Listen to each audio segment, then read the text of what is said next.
Ucrania asegura haber recuperado desde principios del mes 6.000 kilómetros cuadrados de territorio controlado por los rusos.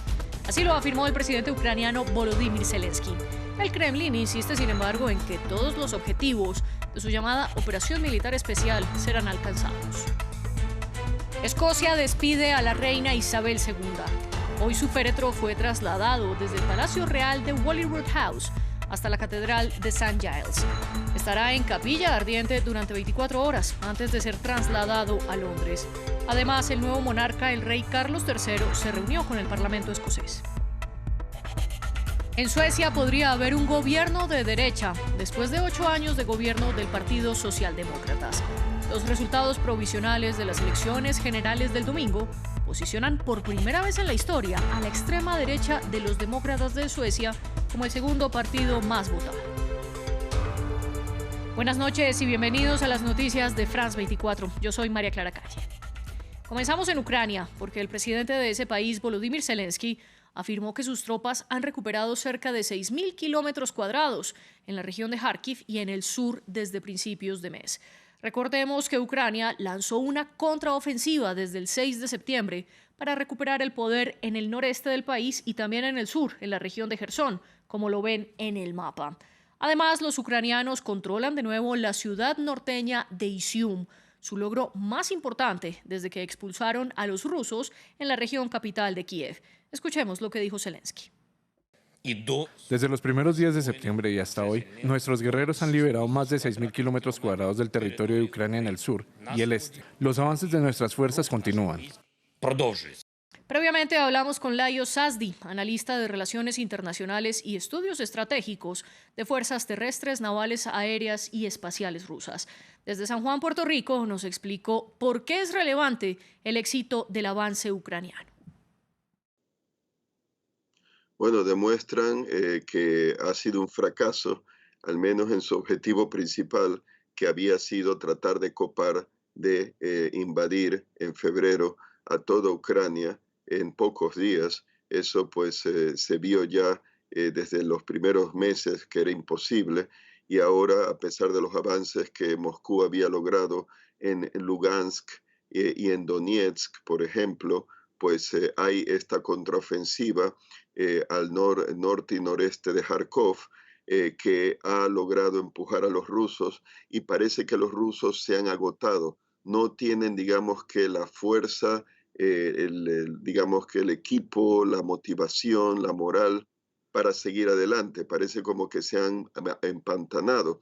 Así que es muy relevante, porque a Ucrania, con las fuerzas occidentales, la tecnología, el armamento que Occidente le está dando y su entrenamiento también, cómo usar adecuadamente ese equipo, están logrando empujar a los rusos, y probablemente no se va a quedar allí. El objetivo de Ucrania es liberar todo su territorio, incluyendo la Crimea, aunque tome tiempo. Pero esta contraofensiva, no solo por Kharkov, pero también los avances, aunque lentos, al sur, por Gerson, está demostrando que Rusia ahora está en una fase de defensiva. Habrá que ver si logra recuperar la iniciativa, pero da la impresión que ahora la iniciativa la tiene Ucrania. Además, la contraofensiva ucraniana está afectando un poco al poder político que tiene el presidente Vladimir Putin al interior de Rusia. Algunos sectores están profundizando su oposición y, por ejemplo, pidieron al Parlamento estatal que presente acusaciones de traición contra Putin para destituirlo de su cargo. Layo Sazdi nos explicó si tiene o no futuro esta solicitud. Bueno, de momento da la impresión que Putin está firmemente en el poder por el apoyo de los servicios de inteligencia, de la FSB, Servicio de Seguridad Federal, y que podría estar también dominando a las Fuerzas Armadas, o sea que no habría posibilidades aparentes de un golpe contra Putin en ese sentido, y son tropas profesionales, los generales, que no estarían, al menos de momento no se ve, en pos de un alzamiento, de un golpe, pero no se puede descartar si sigue, digamos que una guerra que el tiempo va en contra de Putin. Mientras más larga sea esta guerra, más va a sufrir su base de poder, más va a sufrir la economía rusa y más derrotas probablemente va a recibir. Puede intentar quizá la tarjeta, la baraja de armas nucleares tácticas, podría ser capaz, pero eso implicará una reacción por parte de la OTAN para que como mínimo Ucrania tenga los medios tecnológicos para derrotar definitivamente a Rusia y quizá bombardearla en su territorio. En otras noticias, Escocia le da su último adiós a la reina Isabel II. Este lunes, el ataúd de la monarca británica fue trasladado desde el Palacio Real de Holyrood House hasta la Catedral de St. Giles, la iglesia más importante de Edimburgo. El rey Carlos III lideró el cortejo fúnebre junto a sus hermanos, la princesa Ana, el duque de York Andrew y el conde de Wessex Edward. Durante 24 horas, las personas pueden entrar a la iglesia antes de que el féretro sea transportado a Londres. Manuela Cano tiene los detalles. El recorrido comenzó en el Palacio Holyrood House. El rey Carlos III encabezó la procesión del ataúd de la reina Isabel por las calles de Edimburgo, en Escocia. Acompañado por la reina consorte Camila y miembros de la familia real como la princesa Ana y los príncipes Andrew y Edward, el cuerpo de la reina llegó a su primera parada, la Catedral de St. Giles. El camino estuvo marcado por la solemnidad y la emoción de los espectadores al lado y lado de la carretera. Tengo 47 años, toda mi vida escuché sobre esta increíble mujer. No soy de aquí, soy de muy lejos, pero para mí no es solo tu reina, es mi reina también. Amo a la reina, como siempre lo he hecho. Estaba muy molesta cuando murió. Me enteré en la escuela y muchas personas de mi edad realmente no aprecian lo mucho que ha hecho y lo duro que ha trabajado. En medio de la emoción, el ataúd fue ingresado en la catedral. Allí permanecerá durante 24 horas, antes de seguir su peregrinación hasta Londres. La familia real, la primera ministra de Escocia, Nicola Sturgeon, y la primera ministra británica, Liz Truss, entre otros, presenciaron una ceremonia íntima y suntuosa, en la que el negro de los vestidos de los asistentes contrastó con las luces del lugar, y donde se entonó el himno nacional.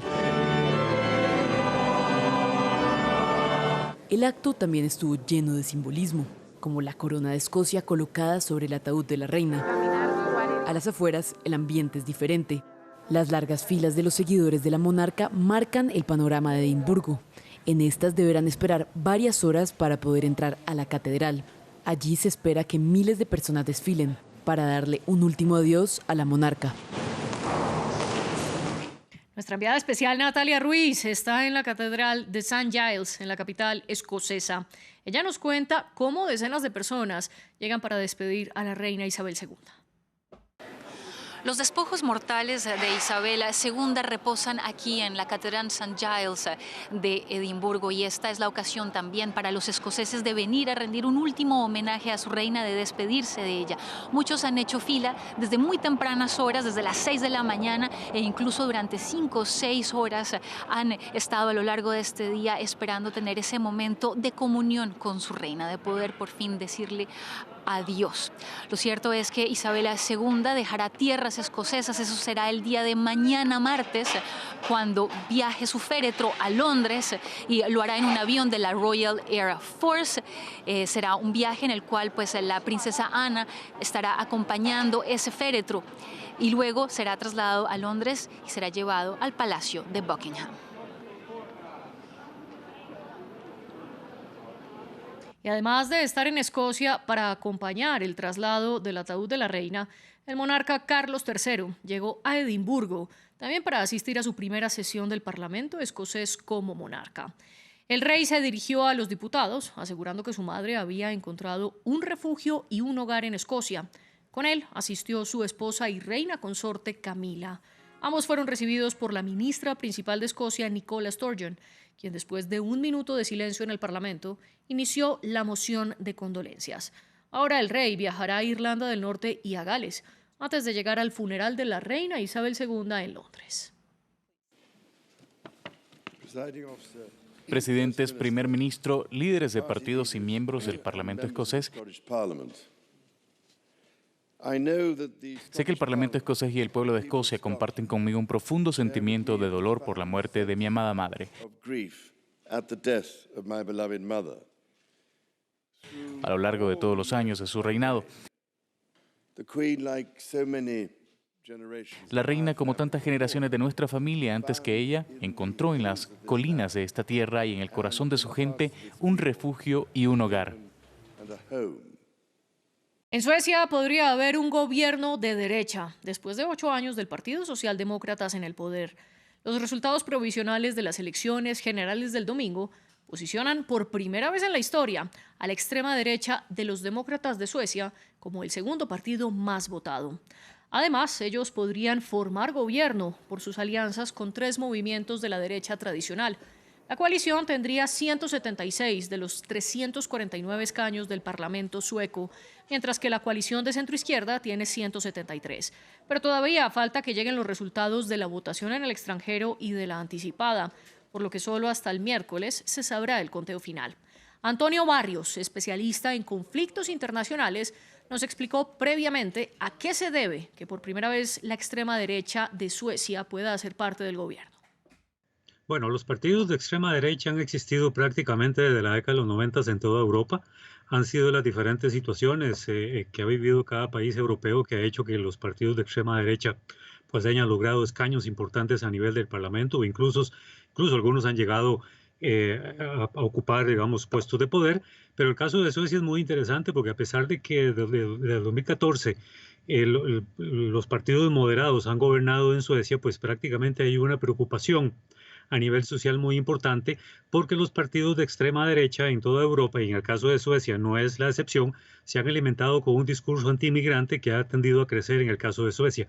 Hay una lucha de pandillas, hay un problema social bastante profundo, hay toda una situación de crisis económica que Suecia viene enfrentando y que se agrava con la situación de la guerra en Ucrania, que le permitió a la extrema derecha en este caso poder utilizar ese discurso para poder ganar pues, votos muy importantes dentro de toda la dinámica política que Suecia ha venido viviendo y que incluso también de alguna manera se vio afectada con las decisiones que recientemente tomó el gobierno de Magdalena Andersson pues para acceder, digamos, a Suecia en el caso de ser miembro de la OTAN. Así que han habido una serie de factores que se han conjugado perfectamente para que la extrema derecha en este caso haya logrado estos votos que en este momento está obteniendo. Perú tiene nuevo presidente del Congreso. El parlamentario opositor José Williams fue elegido como dirigente del legislativo, en reemplazo de Lady Camones, quien fue destituida el 6 de septiembre ante la presión del mandatario Pedro Castillo y tras la filtración de audios que la mostraban discutiendo sobre cómo usar su posición para beneficiar a su partido.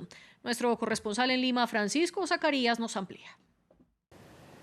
Tras un segundo balotaje y con 67 votos, el Congreso de Perú eligió a José Williams como su nuevo presidente, luego de un escándalo de audios que motivó la censura de Lady Camones de la jefatura del Parlamento.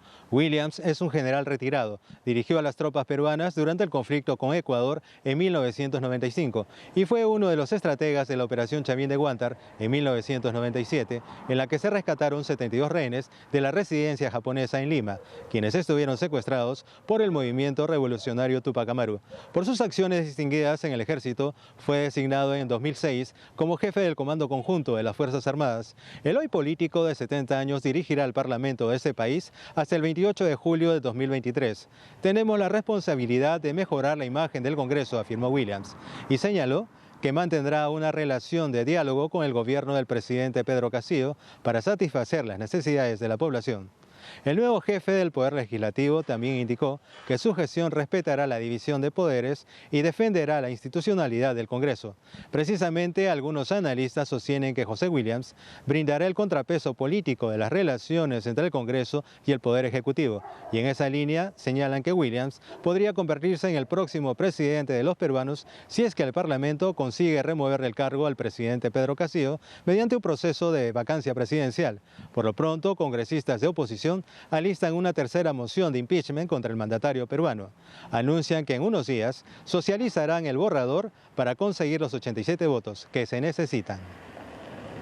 Falleció a los 96 años el fotógrafo estadounidense William Klein. Su mayor legado es un innovador estilo de retrato que influyó la moda y la fotografía. En 1954 incursionó a profundidad como fotógrafo, luego de conocer a Alexander Lieberman, el director artístico de Vogue. Entonces empezaron sus 10 años de colaboración con la revista. Klein también fue cineasta, con obras dedicadas a la industria de la moda o la guerra en Vietnam. Y su primera vez en el cine fue en 1956, cuando trabajó al lado del director italiano Federico Fellini en Noches de Caviria. Hasta aquí las noticias, sigan con nosotros.